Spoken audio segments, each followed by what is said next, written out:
A severe thunderstorm warning remains in effect until 4:30 p.m. Central Standard Time for northeastern Rock Island, western Whiteside and southeastern Clinton counties.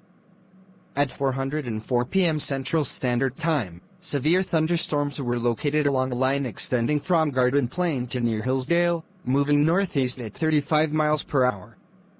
Hazard: ping pong ball size hail and 60 miles per hour wind gusts. Source: radar indicated. Impact: people and animals outdoors will be injured. Expect hail damage to roofs, siding, windows, and vehicles.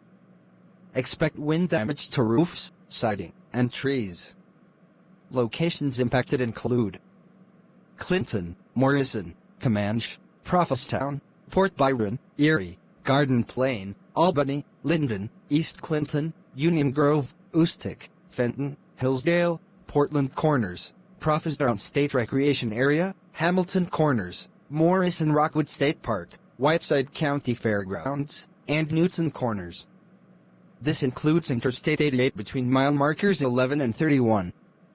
Precautionary/preparedness actions: prepare immediately for large hail and dead-like loud-to-ground lightning. Seek shelter inside a well-built structure. Stay away from windows. & hail threat. Radar indicated. Max hail size 1.50 in. Wind threat. Radar indicated. Max wind gust 60 miles per hour. Beep, beep, beep, beep, beep, beep.